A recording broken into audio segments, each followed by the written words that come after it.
Bonjour à tous. On va commencer cette conférence. Il est 13h15 Québec et normalement 17h15 Dakar. Donc, ça me fait plaisir de vous retrouver pour cette deuxième vidéo, cette deuxième conférence en direct de Québec et en direction de Dakar. Alors, avant de commencer cette conférence, et puis on va laisser venir un peu les personnes, arriver les personnes, je souhaiterais que vous me fassiez un retour par rapport à l'image et à le son, et au son, à savoir si le son c'est correct pour vous et puis l'image est correcte pour vous. Je vous indique de marquer ça dans le chat. Donc on a déjà Papa Alpha Show Papé Alpha Show qui a écrit dans le chat bonjour. Donc bonjour à toi Papé. Donc on va commencer dans quelques instants. J'attends un petit peu des retours son pour être bien sûr que voilà, pour moi j'ai un retour son qui est positif. Donc voilà. On a à peu près 30 secondes entre le moment moi où je parle et vous qui recevez en fait en direct cette image, cette conférence. Donc on va attendre. Papé, si tu peux me confirmer que le son est bon, cela serait apprécié. Donc pendant que j'attends ça, je vais attaquer sur voilà, image et son correct. Merci Papé. Donc cette deuxième conférence au profit des entreprises sénégalaises et de Dakar est proposée par le cabinet Comcom Inc. Et puis Crise et Résilience, donc moi-même Alexandre Fournier. Dans cette conférence, on va avoir un certain nombre de choses pour justement voir comment mettre en place un plan de continuité à moindre coût. Avant, on a fait une conférence que vous avez pu voir. Si vous n'avez pas pu la voir, je vous invite à rentrer en contact soit avec Papé. Et Papé, d'ailleurs, je t'invite à marquer le numéro de téléphone et puis ton courriel dans le chat afin que les personnes puissent t'écrire si elles ont besoin justement d'accéder à ces conférences qui sont offertes dans le cadre de la formation que l'on monte spécialement pour les entreprises de Dakar et qui aura lieu en novembre, fin novembre. Donc dans cette conférence, je vais y passer très rapidement et à la fin, je vais vous présenter un petit peu la formation que l'on met à disposition des entreprises de Dakar et puis du Sénégal sur la mise en place d'un plan de continuité d'activité, une formation qui a lieu en 3 jours. Mais je vais vous en parler à la fin de cette vidéo, donc restez bien jusqu'à la fin de cette conférence. Alors, écoutez, je vous propose qu'on attaque tout de suite. Donc voilà. Cette conférence, comment rendre votre entreprise résiliente à moindre coût, est une conférence qui va vous permettre de voir comment, sur la base de votre entreprise, comment pouvoir économiser le coût de mise en place d'un plan de continuité d'activité. Ce que j'ai pu remarquer avec différentes entreprises, souvent ce qui ressortait, c'est oui, mais la mise en place d'un plan de continuité, c'est compliqué, c'est cher, et puis il faut le maintenir et tout ça. Oui, c'est vrai, ça peut être compliqué si on ne maîtrise pas le sujet, ça peut être cher si on fait des bêtises, et l'objet de cette conférence va vous permettre justement de réduire les coûts et puis de gagner de l'argent sur la mise en place de votre plan de continuité d'activité. Et en effet, il faut vous appuyer sur des experts, ça évite tout problème par la suite. Alors, sans plus attendre, on va passer sur la première présentation qui est en fait la résilience, c'est quoi?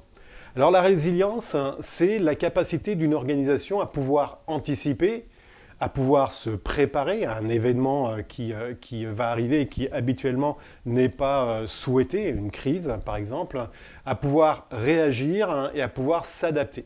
Et anticiper, se préparer, réagir et s'adapter, c'est en fait au changement graduel, parce que les entreprises vivent, et donc là, il faut de la résilience au quotidien dans une entreprise, face à de la concurrence, face à des événements, des montées des prix, des choses comme ça, et aux perturbations soudaines, donc notamment les crises, les sinistres et tout événement qui peuvent d'un seul coup faire périr votre entreprise.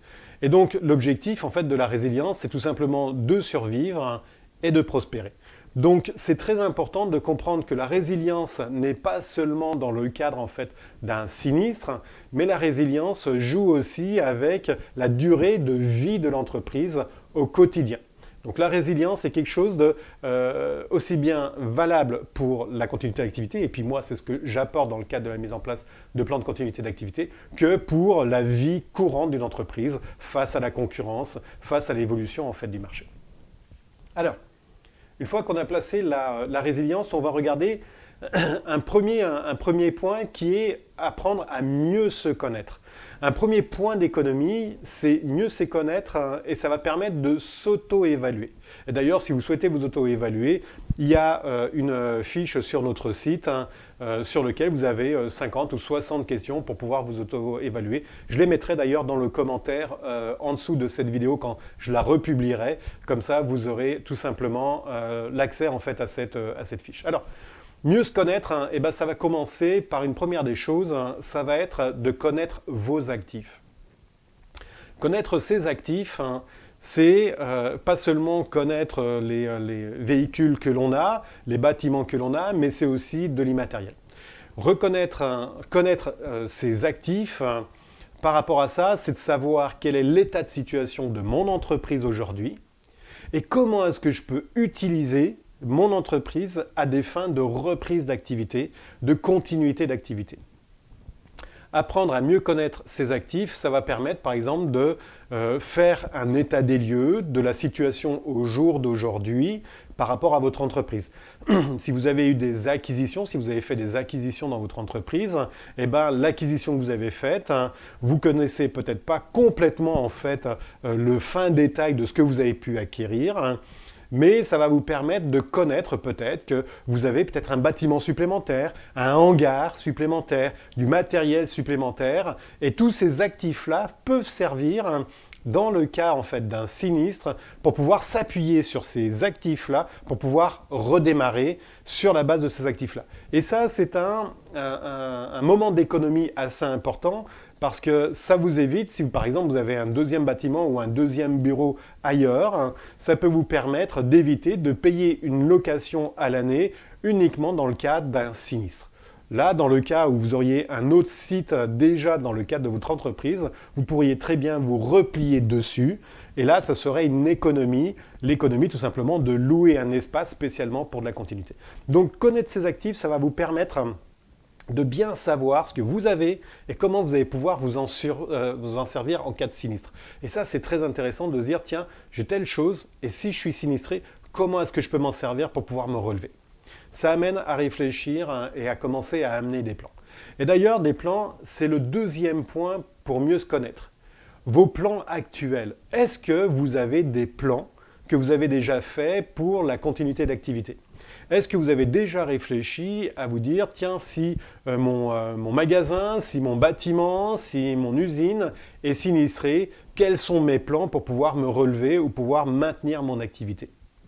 Le fait de refaire le tour de vos plans va vous permettre, là encore, de les réactualiser, c'est évident, mais aussi de vous replonger sur quelque chose que vous aviez peut-être mis en place, mais une année ou 2 ans ou 3 ans en arrière.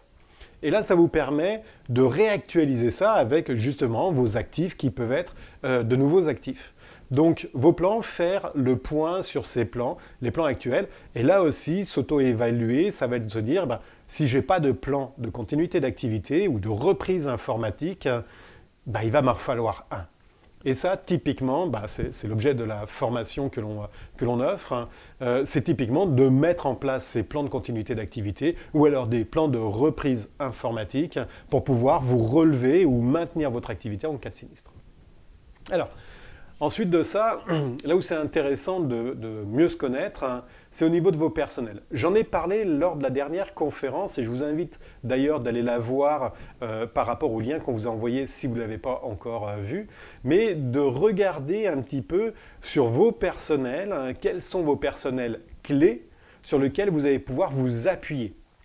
Et vous appuyer au moment du sinistre, mais aussi au moment de la reconstruction. Et là aussi, c'est intéressant de voir quels sont vos personnels qui sont les plus importants pour votre compagnie parce qu'ils ont une connaissance historique de votre compagnie, parce qu'ils ont une connaissance de vos systèmes, de vos environnements et de la clientèle, par exemple, ou des fournisseurs. D'accord? Donc vos personnels, et j'ai toujours tendance à dire que les personnels, c'est le cœur de l'entreprise, c'est le sang qui circule en fait dans nos veines. Ce personnel-là, en fait, est vraiment important. Donc c'est important de prendre du temps sur le personnel, à savoir quels sont les personnels sur lesquels je vais pouvoir m'appuyer. Et quand je parle des personnels, ça peut être des personnels qui sont actifs, mais ça peut être aussi des personnels qui sont à la retraite. Ça peut être utile d'avoir la liste des personnes sur lesquelles vous pouvez vous appuyer en cas de sinistre. Vos partenaires, ça aussi, c'est intéressant de mieux se connaître par rapport aux partenaires, à vos partenaires, afin de pouvoir vous appuyer sur eux. Et là-dessus, on le voit dans la formation, mais il y a des partenariats croisés sur lesquels on peut s'appuyer sur des partenaires en cas de sinistre de nous-mêmes. Et les partenaires, bon, il y a différents partenaires, bien évidemment. Il y a les partenaires institutionnels, il y a les banques, il y a les assurances, mais il y a aussi les fournisseurs sur lesquels on peut s'appuyer en cas de sinistre. Donc là aussi, faire un état des lieux et mieux connaître en fait ces fournisseurs, voire peut-être faire des marchés avec eux pour justement mettre en place des contrats de reprise interactivité, ça peut être une plus-value par rapport à ça. Et puis, bien évidemment, mieux connaître ses activités essentielles, ça aussi, ça va être s'auto-évaluer sur quelles sont mes activités qui sont essentielles pour mon business et comment est-ce que je fais si cette activité est indisponible pour pouvoir maintenir le minimum que je dois faire pour ne pas perdre mon entreprise. Donc, ces 5 premiers points, donc actifs, vos plans actuels, vos personnels clés, vos partenaires sur lesquels vous pouvez vous appuyer et vos activités va vous permettre tout simplement de mieux vous connaître et mieux se connaître, c'est déjà un premier pas et une grosse économie par rapport à la mise en place d'un plan économique. Donc, un point très important là-dessus. Je vous propose de passer sur le slide suivant. Dans le cadre de la mise en place d'un plan de continuité d'activité, on a une première action qui est l'analyse d'impact, le business analysis, qui va permettre de mieux connaître son entreprise. Et justement, par rapport au slide avant, si vous avez déjà fait un état des lieux, si vous êtes déjà auto-évalué par rapport à ça, vous avez déjà une bonne vision de votre entreprise. Et ça va vous permettre d'optimiser en fait votre BI et donc de réduire le coût d'un consultant ou d'un spécialiste qui va passer du temps à essayer d'analyser les tenants, les aboutissants, les liens, etc. Si vous avez déjà une personne qui maîtrise parfaitement ça, ça va être du temps de gagner dans le cadre de la prestation du spécialiste, du consultant, qui va venir vous accompagner dans la mise en place d'un plan de continuité. Donc c'est aussi une économie. Et dans le cadre de la mise en place de l'analyse d'impact, avec un collègue en France, on a optimisé cette phase qui peut être assez longue pour justement la rentabiliser financièrement pour qu'elle coûte moins au niveau des clients avec lesquels nous travaillons. Alors, un premier point, c'est connaître les risques. Alors, connaître les risques, et je marque principaux parce que tout simplement, on peut partir sur des analyses de risques qui sont très longues et qui peuvent être très coûteuses. Et on peut se limiter dans le cadre du BIA, de l'analyse d'impact, aux risques qui sont les principaux. Les risques qui sont les principaux dans le cadre en fait d'une entreprise, ça va être économique, ça va être est-ce que je suis sur une zone sismique, inondable, est-ce que là où je suis passé, est-ce qu'il y a des entreprises qui sont tout simplement à risque, du type comme on a pu le voir sur Beyrouth, une entreprise qui a un hangar qui a explosé avec des produits chimiques. Tout ça, là, connaître les risques va vous permettre justement de limiter la couverture en fait de l'analyse de risque.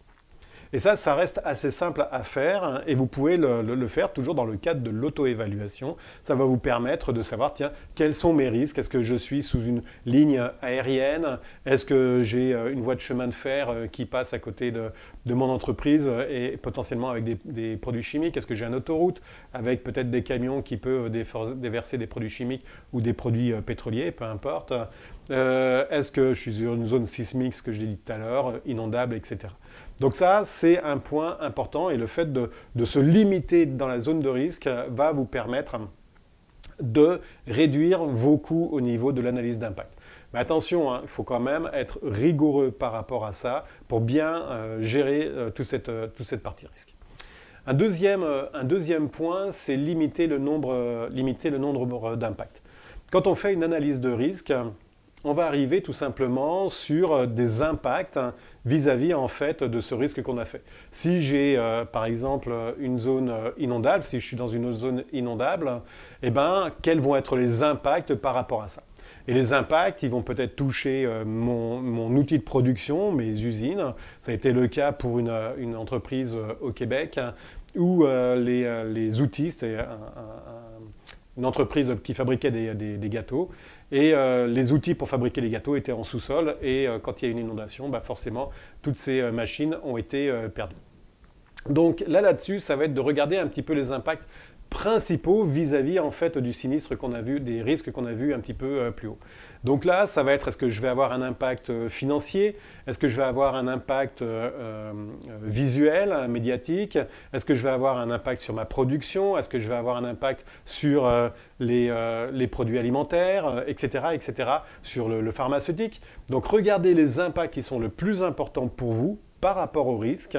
Et puis vis-à-vis de ça, ensuite de ça, quand vous allez voir justement à commencer à faire votre BIA, vous aurez les risques et les impacts, donc le périmètre sur lequel vous allez seulement travailler. Donc les impacts, nous on les a regroupés en trois parties, en quatre en fait. Un premier impact qui sont des indisponibilités en fait, l'indisponibilité du bâtiment, l'indisponibilité de l'informatique, l'indisponibilité des personnels et l'indisponibilité des fournisseurs. Nous, on a regroupé tout ça, en fait, les impacts sur ça. Et quand on va voir nos clients, on pose la question, si votre bâtiment est indisponible, qu'est-ce que vous faites? Comment est-ce que vous pouvez travailler? Quelles sont les solutions que vous mettez en place? Donc, on s'est limité par rapport à ça. Bien évidemment, il y a l'aspect aussi financier, il y a l'aspect médiatique, réglementaire, tous ces impacts-là. Bien évidemment, il faut aussi les travailler, mais on arrive à le regrouper assez facilement. Ensuite de ça, hop, je vais me placer ici, limiter le nombre de scénarios d'indisponibilité. Je viens d'en parler justement sur les scénarios d'indisponibilité. Nous, on les a regroupés en 4. Donc indisponibilité bâtiment, indisponibilité informatique, indisponibilité des personnels et indisponibilité des fournisseurs. Informatique, toute entreprise peut avoir un impact sur la perte de son informatique, qui en fait, l'impact, c'est la perte de ses clients, par exemple, la perte de ses factures, la perte des rentrées d'argent, donc financiers. Donc ça peut générer des impacts. Donc l'indisponibilité, on s'est limité à 4 pour justement réduire les coûts dans le cadre du BIA. Et pourtant, en réduisant les coûts, on couvre la totalité en fait du BIA et on couvre en fait toutes ces indisponibilités. Et vous allez voir, regardez d'ailleurs chez vous par rapport justement à l'indisponibilité informatique. Pensez-y là à l'instant et regardez un petit peu votre informatique. Si demain vous la perdez, comment est-ce que vous reprenez votre activité informatique? Qu'est-ce qui se passe? Pour beaucoup de petites PME, PMI, l'informatique est sur un serveur qui est dans le même bâtiment que les personnels. Et puis, généralement, c'est sauvegardé et puis on sauvegarde dans le meilleur des cas à l'extérieur, mais très souvent, en fait, sur un disque qui est dans le tiroir du boss. Donc là, dans ce cadre-là, si vous perdez votre bâtiment, vous perdez votre informatique, vous perdez vos sauvegardes, vous perdez vos outils de travail et pour redémarrer, ça devient très difficile. Donc là, en termes d'indisponibilité, réfléchissez à ça en vous disant, tiens, peut-être que là, j'ai une faille. Et l'auto-évaluation peut vous aider justement à réfléchir à ça en disant, tiens, mon informatique, mes sauvegardes, elles ne sont pas forcément bien faites ou alors elles ne sont pas forcément externalisées. Dans le cas de la cyberattaque, je parlais justement dans la conférence précédente sur les risques, tout ce qui est cyberattaque, ben là aussi, cyberattaque, un ransomware, peuvent vous bloquer vos machines, mais aussi bloquer vos sauvegardes. Donc là aussi, il y a des mécaniques dont on aborde lors de la formation. Profiter pour rédiger les procédures. Ça, c'est vraiment le plus en fait de la méthode que l'on a mis en place. Normalement, un business impact analysis, une analyse d'impact, on a un questionnaire et puis on passe voir les personnes, les activités essentielles et on leur pose un certain nombre de questions. Et puis ensuite de ça, on prend juste ça et puis on en fait des tableaux. Quelles sont les activités critiques, qui c'est qui communique avec qui, quels sont les équipements qu'ils ont besoin, etc. Dans le cadre justement de la méthode qu'on a mis en place, on a optimisé pour tout simplement, puisqu'on est en face des personnes qui connaissent leur métier, et bien tout simplement on va leur poser d'autres questions qui vont nous amener sur la procédure, commencer à rédiger les procédures. Et ça, ces questions-là sont assez simples et ça permet justement de gagner énormément de temps par rapport au BIA, puis ensuite de ça à la réalisation des procédures. Donc ça, c'est vraiment un plus qu'on aborde. Toujours pareil dans la conférence, dans la formation. Initier des micro-projets simples. Là aussi encore.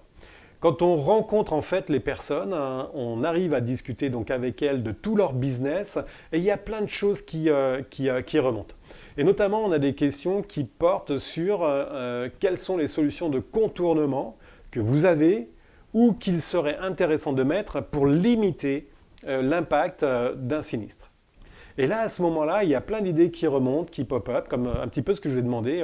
Qu'est-ce que vous feriez si votre informatique était indisponible? Eh ben, la question, c'est qu'est-ce que vous feriez pour éviter que l'informatique soit disponible? Et qu'est-ce que vous feriez pour limiter l'impact en fait de la perte de l'informatique?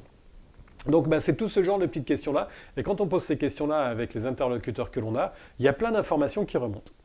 Et ces informations, il y a deux possibilités en fait de les utiliser. C'est soit de générer un projet énorme au sein de l'entreprise pour régler tous les problèmes, toutes les solutions de contournement, ou alors de porter en fait ces solutions de contournement sur des micro-projets qui sont gérés par l'activité essentielle elle-même. Et là, on gagne énormément de temps, on s'appuie sur des personnes qui connaissent leur métier, et en plus de ça, on voit des résultats quasiment immédiats, parce qu'il y a des solutions qui sont très très simples. Je prenais l'exemple, je crois, à la conférence précédente, sur les personnes qui reçoivent des papiers, des contrats sous forme papier, et généralement quand on fait son contrat, qu'on regarde, eh ben, on les classe dans un classeur, on les met dans une armoire et puis ça reste là. Eh ben, une solution de contournement qui est possible très facilement en cas de perte du bâtiment et donc du perte de ses originaux, c'est tout simplement de les scanner. Dès qu'on reçoit un contrat, on scanne le contrat et puis ce contrat-là numérique, on le fait certifier par un notaire, par un avocat, peu importe. Et puis donc ça devient en fait une pièce légale au même titre que le papier. Et ce certificat, ce document numérisé, eh ben, vous le sauvegardez, vous l'externalisez et en cas de perte de votre bâtiment avec la perte des originaux, vous avez toujours la copie certifiée qui vous permet de pouvoir vous en servir. Donc ça, c'est toutes des solutions de contournement qui sont très très simples. Ça fait évoluer la façon de travailler, mais vous avez la possibilité de gagner énormément de temps et d'argent par rapport à ça. Parce que pour certains qui nous écoutent, si vous perdez des contrats, là, l'impact est très très lourd. Initier les micro-contrats, j'ai dit, donc réfléchir à des solutions préventives. J'en ai parlé un petit peu plus tôt par là. Pensez donc à ces solutions préventives. C'est comment est-ce que je peux faire pour éviter un impact trop important sur mon business. Et ça rejoint justement l'exemple que je vous ai donné à l'instant. C'est qu'est-ce que je peux mettre de façon préventive pour répondre en fait à l'impact de la perte d'un bâtiment, de la perte de l'informatique, de la perte d'un personnel clé, de la perte d'un fournisseur. Je vais prendre par exemple, pour exemple par rapport à celle-là, la perte en fait d'une personne clé. Ben, qu'est-ce que je peux mettre comme solution, parce que je sais que j'ai une personne clé qui est critique, qu'est-ce que je peux mettre comme solution préventive au cas où cette personne clé eh ben, disparaisse, parce que soit elle est partie en congé, soit elle est partie en retraite, soit elle est tout simplement décédée lors d'un sinistre. Eh ben, qu'est-ce que je peux faire en amont pour me prémunir en fait, de ce risque-là? Eh ben, c'est peut-être que ces connaissances, elles soient indiquées sur un document, que ce soit procéduré, ou alors qu'une autre personne ait pris ces connaissances et travaillé avec elles pour acquérir les mêmes connaissances, afin que vous ayez en fait deux personnes qui puissent, le cas échéant, pouvoir répondre en fait à une demande. Si une des deux personnes disparaît, eh ben, vous avez l'autre personne qui est là, c'est toujours en fait un backup. Donc c'est très très important par rapport à ça. Donc voilà, optimiser l'analyse d'impact. Donc vous avez 6 points ici, là.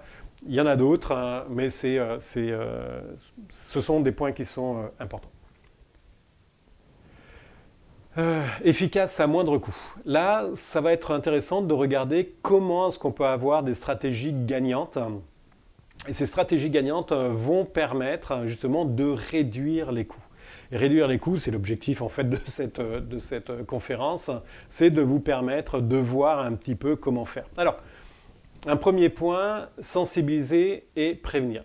Sensibiliser et prévenir, ça paraît évident comme ça, mais en fait dans les faits, on le voit très très peu. Chez beaucoup de mes clients, en fait, c'est quasi inexistant de sensibiliser sur les risques, de sensibiliser sur l'impact en fait de la perte de telle activité ou telle autre.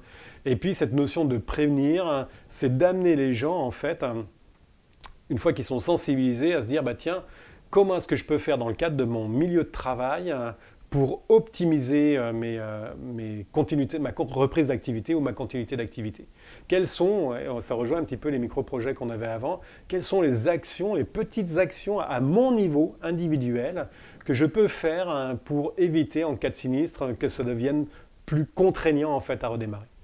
Donc ça peut être par exemple, comme je le parlais tout à l'heure, les papiers, ben, on les scanne, ça peut être les sauvegardes, plutôt que de les mettre dans son tiroir, eh ben, on les externalise, etc., etc. Donc sensibiliser et prévenir, c'est aussi amener en fait les employés à avoir des informations sur la continuité d'activité, sur la reprise d'activité, sur des petits gestes qui peuvent permettre l'entreprise de redémarrer plus facilement. Donc vraiment, ça c'est un sujet qui est très intéressant.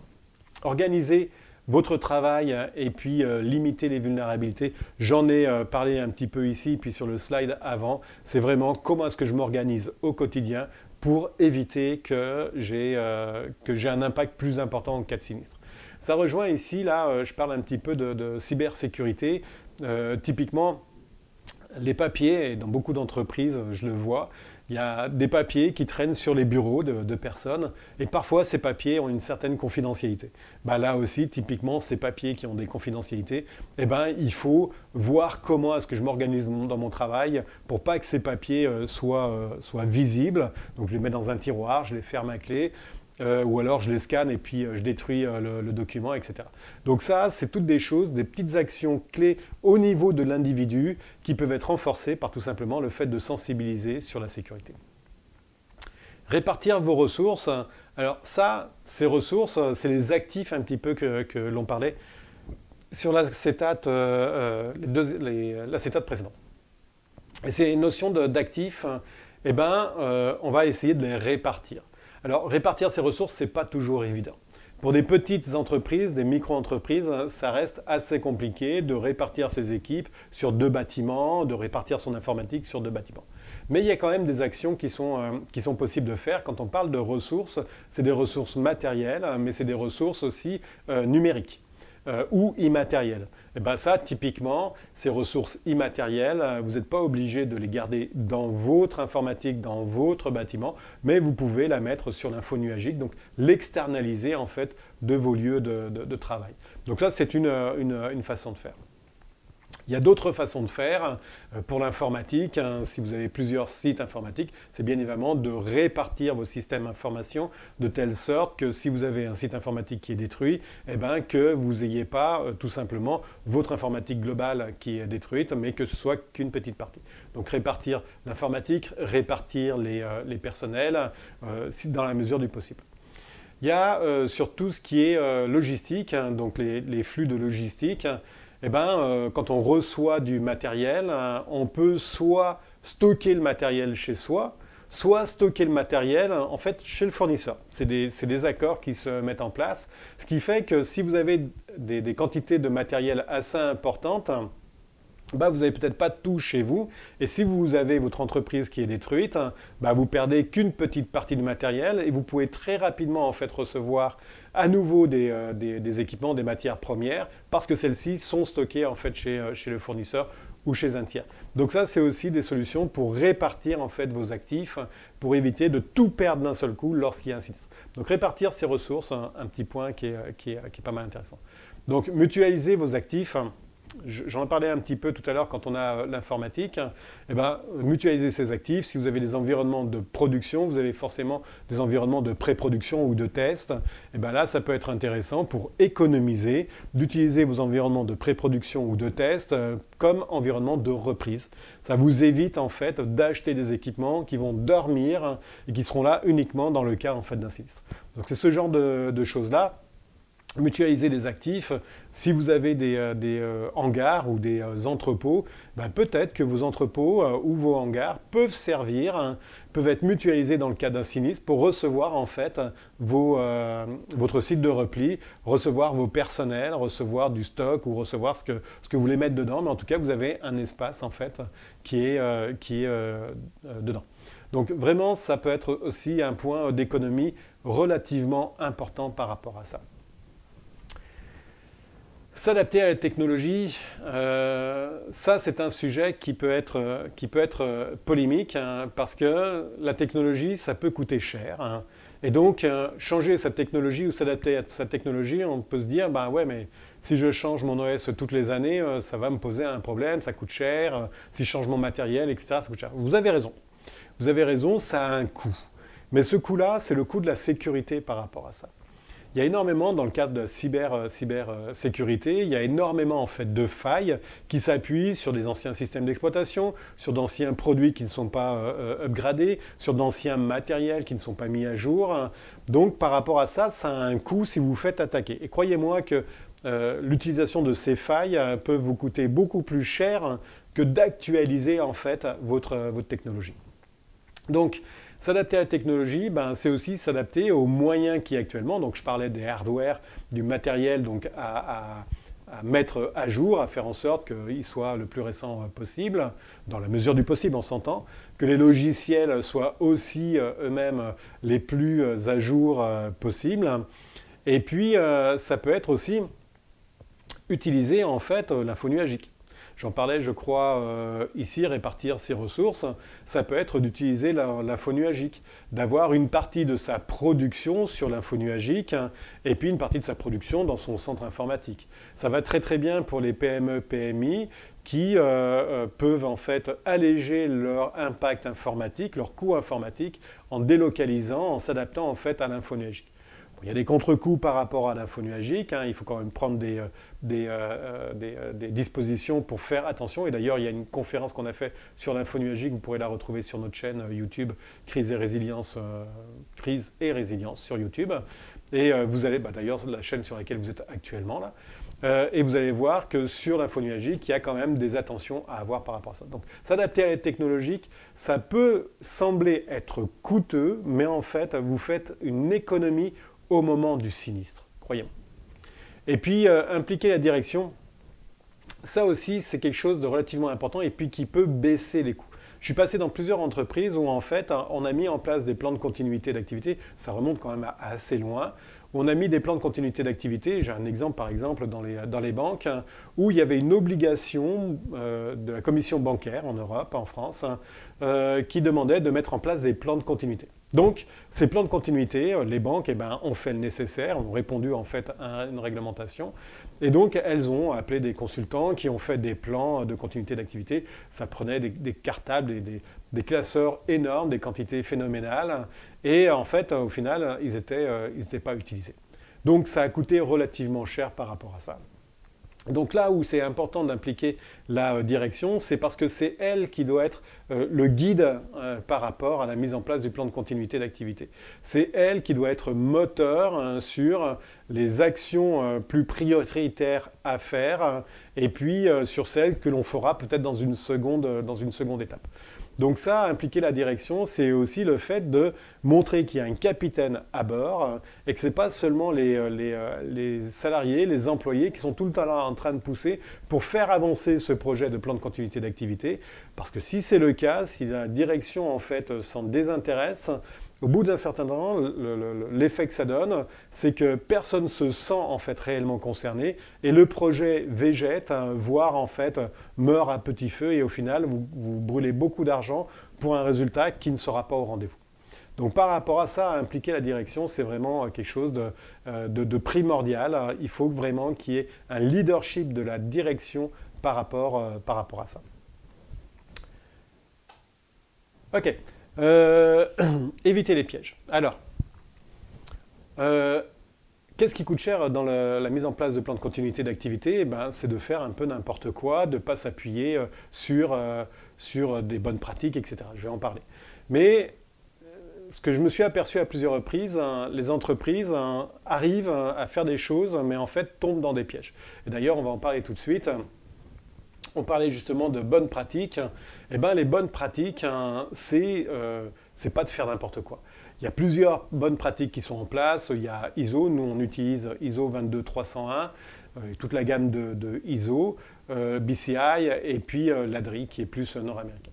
Et par rapport à ça, en fait, l'utilisation des bonnes pratiques va vous donner en fait un guide sur lequel on peut mettre des choses.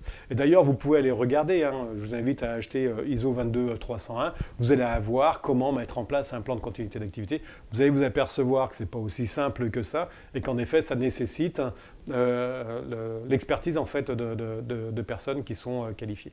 Mais utiliser les bonnes pratiques, c'est vraiment important. Nous, on se base vraiment sur ça, parce que ça évite en fait de faire n'importe quoi.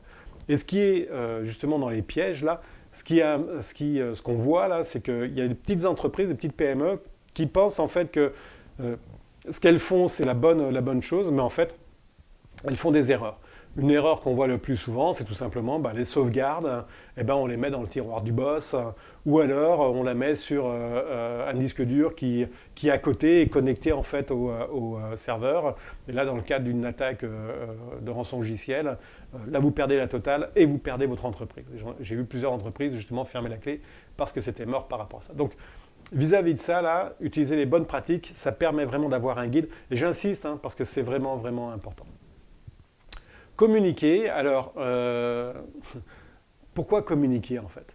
Et l'importance de communiquer va vous amener en fait de la lumière sur vous quelque part, dans le sens où votre banquier, votre assureur, vont être plus en confiance parce que vous mettez en place un plan de continuité d'activité.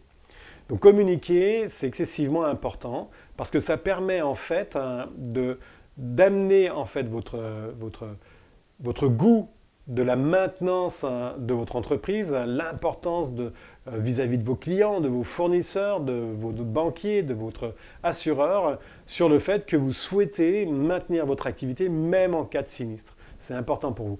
Donc communiquer, pour moi, c'est quelque chose de très très important dans le sens où ça va vous amener, je parlais de lumière, ça va vous amener des spotlights sur vous et on va dire, ah ouais, cette entreprise, elle est sérieuse, elle met en place un plan de continuité d'activité, je vais aller plus facilement sur cette entreprise que sur son concurrent.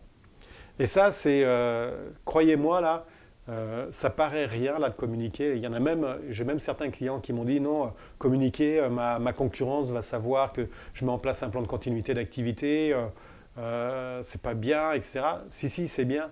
Je vous garantis que communiquer vis-à-vis en fait de tous vos partenaires, que ce soit vos clients, que ce soit vos fournisseurs, que ce soit les banquiers, que ce soit les assureurs, etc.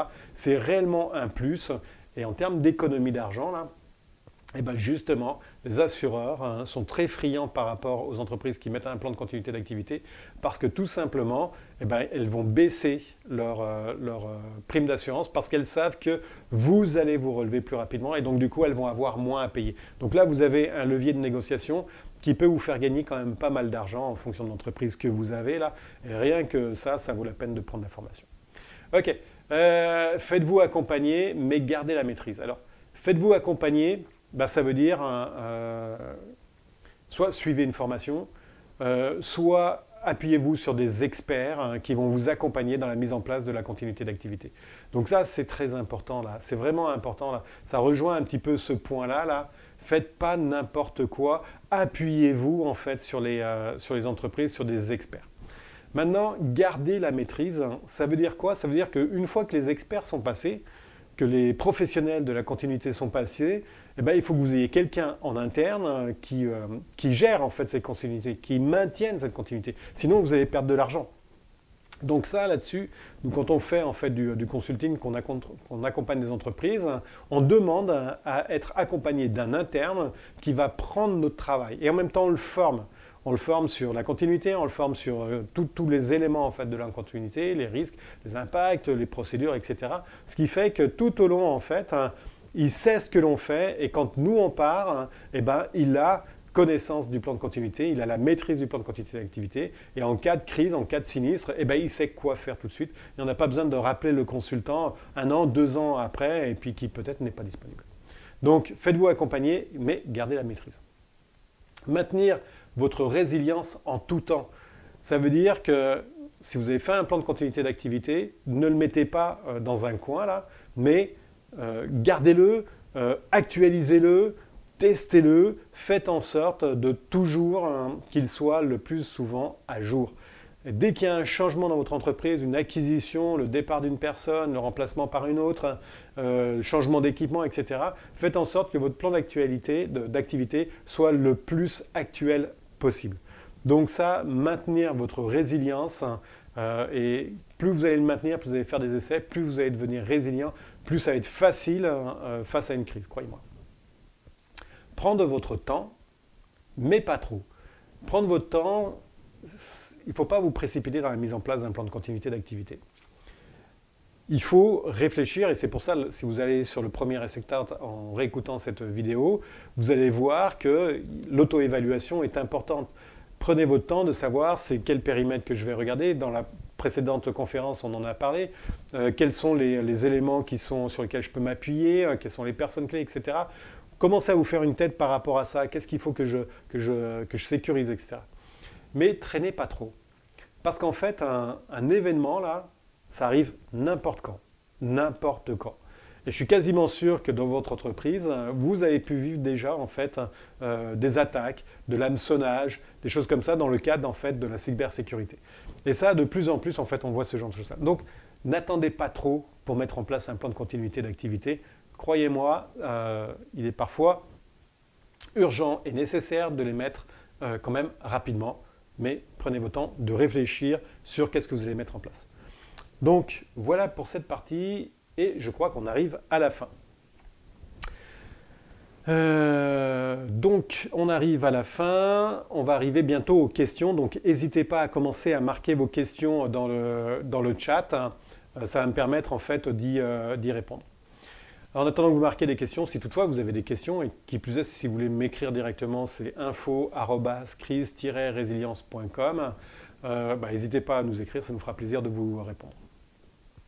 Donc on a fait les 2 premières conférences, on va en faire une 3e et ça va être la dernière. Et cette conférence, ça va concerner 10 stratégies gagnantes pour rendre votre entreprise plus résiliente. Qu'est-ce que je peux faire pour que mon entreprise soit plus résiliente? Et vous allez voir, il y a pas mal de petites techniques. Et je mets 10 stratégies, il y en a plus, mais bon, il fallait qu'on tienne dans la limite de la conférence. Donc par rapport à ça, là, il y a du bonbon vis-à-vis de ça. Ok, la formation. Écoutez, je vais en profiter pour vous parler de cette formation. Donc cette formation aura lieu le 23 au 25 novembre.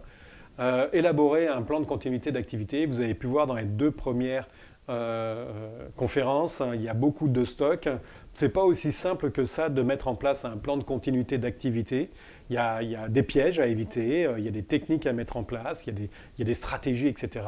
Et dans le cadre en fait, de cette formation, c'est tout ce qu'on va vous apporter en termes de connaissances vis-à-vis de ça. Ce qui fait qu'à la sortie en fait, de cette formation, vous allez pouvoir déterminer les risques par rapport en fait, à votre domaine de spécialité, à votre environnement où se trouve votre entreprise. Vous allez pouvoir identifier les scénarios d'indisponibilité, toujours par rapport en fait, aux risques Et puis aux impacts, hein, justement les impacts, vous allez pouvoir réaliser un bilan d'impact et puis voir un petit peu quels sont les impacts, comment est-ce que je construis en fait une analyse d'impact, qu'est-ce que je regarde, quels sont mes partenaires, etc. Donc ça, ce volet-là est très très important. Définir les stratégies de continuité sur si j'ai un impact sur la perte de mon bâtiment, et ben, comment est-ce que je fais pour pouvoir reconstruire mon bâtiment ailleurs ou replier mes personnels, etc. Élaborer les procédures, bah forcément, la mise en place d'un plan de continuité d'activité nécessite la mise en place de procédures, que ce soit des procédures métiers, que ce soit des procédures de reprise informatique, que ce soit la procédure de gestion de crise, hein, justement, gestion de crise, on en parle ici. Donc tout ça, toutes ces procédures, procédures de communication, etc., tout ça, on va le voir, on va l'aborder, ce qui va vous permettre de pouvoir repartir de cette formation en sachant en ayant un modèle de procédure et en sachant quoi mettre dedans et comment le maintenir.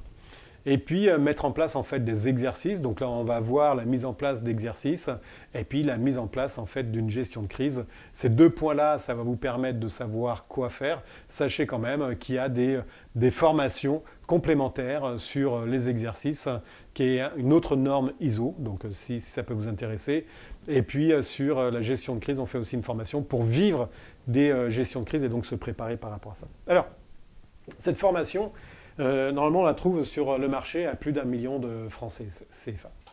Alors, par rapport à, vous voyez, 1 million 50 000 francs CFA, c'est le prix normalement public qui est vendu dans les entreprises à travers la planète. On retrouve pas mal sur ça. Donc par rapport à ça, cette formation, comme c'est une première formation qu'on fait au niveau de Dakar, on souhaite mettre en place plusieurs bonus.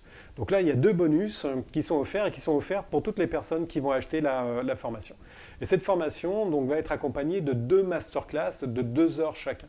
Ces masterclass donc, vont se réaliser 1 mois après la formation et ça va permettre pendant 2 heures de discuter avec les différentes personnes qui ont suivi cette formation-là sur leur avancée, sur leurs difficultés, sur leur incompréhension, sur leurs besoins de, par exemple, comment faire en sorte que mon boss comprenne que la continuité d'activité est importante, comment je peux communiquer, des choses comme ça. Des choses que vous aurez vues normalement dans la formation, mais que là, vous allez mettre en pratique et peut-être qu'entre la formation et la pratique, vous allez avoir des questionnements. Et ce masterclass, ces 2 masterclass, en fait, sont là pour ça. Donc c'est une valeur de 84 000 francs CFA. L'abonnement d'1 an, donc ça aussi c'est un deuxième bonus, donc l'abonnement d'1 an au groupe VIP de crise et résilience. Et cet abonnement, en fait, va vous permettre de pouvoir communiquer avec nous directement, en fait, hein, en plus, en fait, du masterclass. Mais ça va vous permettre aussi de communiquer avec d'autres personnes qui sont dans le domaine de la continuité d'activité, que ce soit des personnes qui ont suivi nos formations, que ce soit nos clients, que ce soit des experts en continuité d'activité. Donc, vous allez pouvoir communiquer avec ces gens-là par rapport, justement, à un Facebook, à un groupe Facebook ou un groupe LinkedIn. Ensuite de ça, vous allez avoir une fois par mois une conférence de 30 minutes sur un sujet, soit d'actualité, soit un sujet que l'on a prédéterminé, voire un sujet que vous souhaitez voir abordé. Et là, vous avez justement pas mal d'opportunités de pouvoir partager ce genre de choses-là. À l'issue en fait de cette webconférence de 30 minutes à peu près, 30-45 minutes, il y a une série en fait d'1 heure de questions-réponses, de coaching en fait, qui va soit être lié à la conférence, soit lié pareil à votre mise en place de plan de continuité, à votre avancée dans ce monde en fait merveilleux de la continuité d'activité, de la gestion de crise. Donc, par rapport à ça, et puis il y aura des extras, des documents que l'on partage spécifiquement à ce groupe VIP. Donc ça, ce groupe VIP, c'est une valeur d'1 an, un abonnement d'1 an, et puis 147 000 francs CFA. Donc, dans le cadre de la formation, cet abonnement est offert et les 2 masterclass sont offertes. Donc, c'est des beaux... je ne connais pas, mais enfin, je sais, mes concurrents ne font pas ça en fait. Donc, par rapport en fait à la formation, donc ce qui est offert, donc c'est la formation, c'est les 2 masterclass, les abonnements, un abonnement d'1 an au groupe VIP, et ça c'est pour l'ensemble des personnes qui s'inscrivent. Mais en plus, on a voulu faire un extra cadeau par rapport à ça. Et cet extra cadeau, on le limite en fait à 5 personnes, aux 5 premières personnes qui vont en fait acheter la formation. Donc c'est important que vous ne tardiez pas en fait à acheter cette formation parce que le premier qui est arrivé va avoir en fait cet extra cadeau. Et cet extra cadeau, c'est 60 minutes de coaching individuel.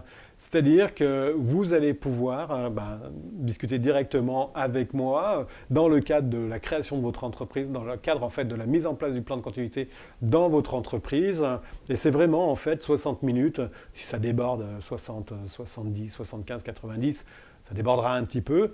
Mais l'idée, c'est vraiment en fait de vous accompagner individuellement dans la mise en place de votre plan de continuité d'activité. Ça, c'est vraiment un cadeau qui est un très très beau cadeau. C'est pour ça qu'on le limite à 5 personnes et c'est 105 000 francs CFA. Donc c'est cadeau, c'est offert pour les 5 premières personnes qui s'inscrivent.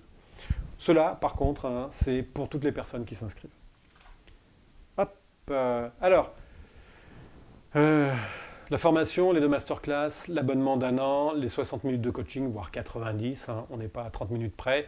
Et ça, c'est limité pour les 5. Tout ça, c'est pour l'ensemble des personnes.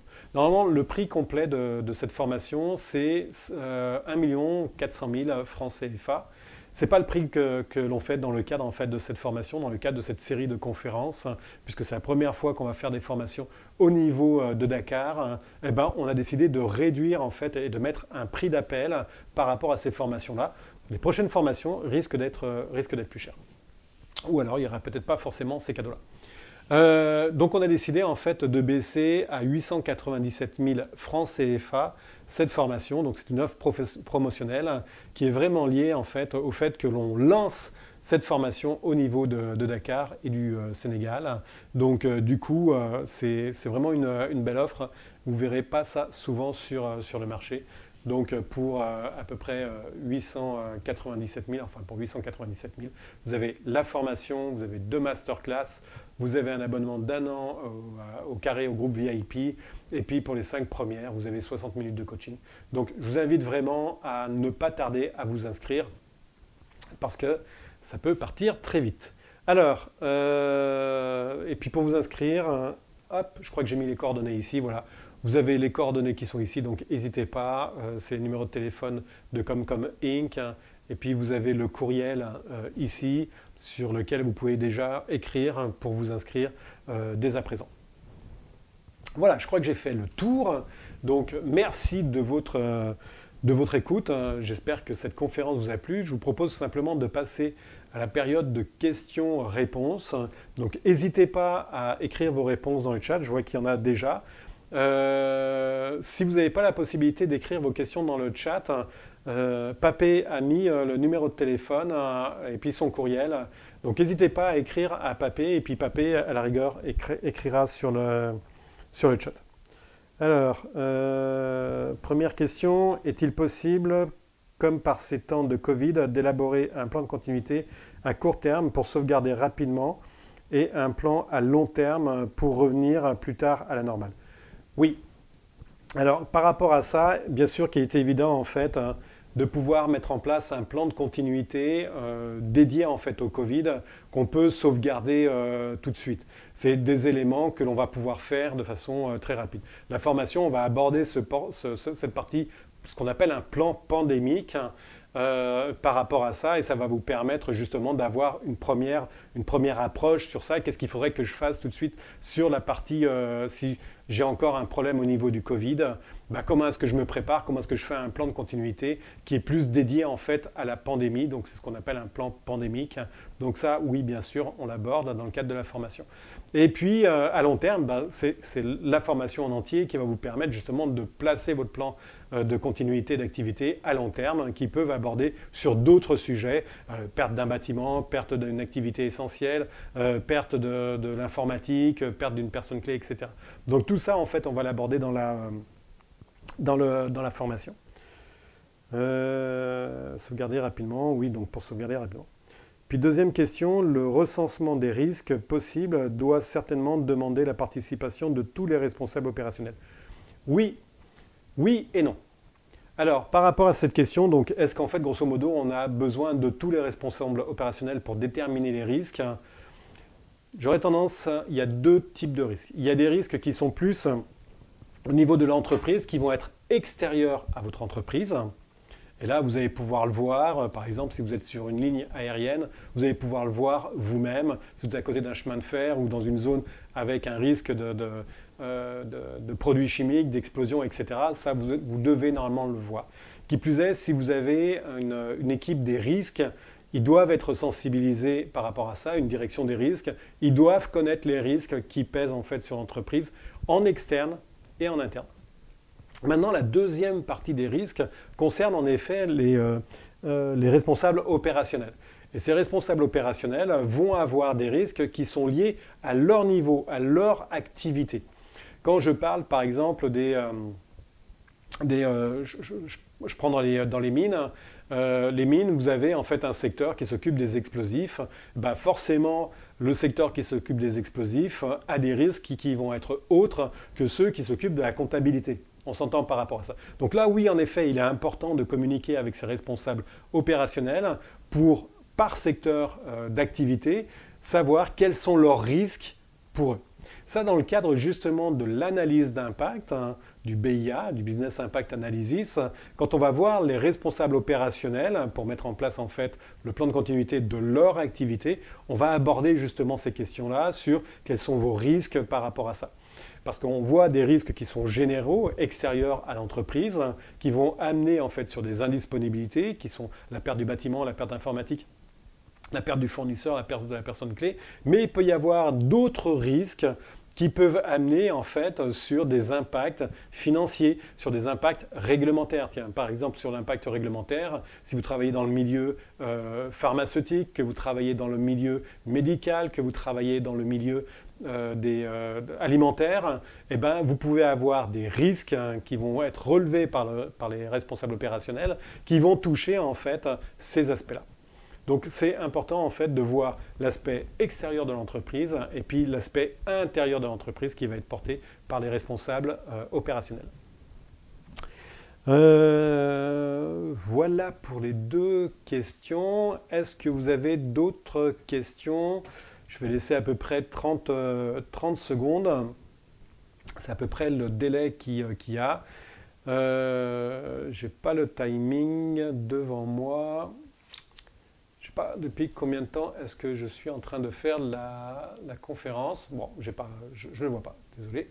Ah voilà, 57, ça fait 1 heure. Je sais que pour certains, il y a la prière qui arrive. Donc s'il n'y a pas d'autres questions, bah, écoutez, je vais tout simplement arrêter.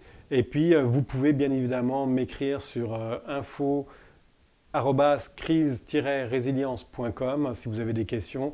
Vous pouvez aussi, je vais reposter cette vidéo, donc vous pouvez aussi poser vos questions dans les commentaires de cette vidéo. Ça me fera plaisir en fait de répondre. Et puis bien évidemment, vous pouvez écrire à Papé sur Comcom Inc.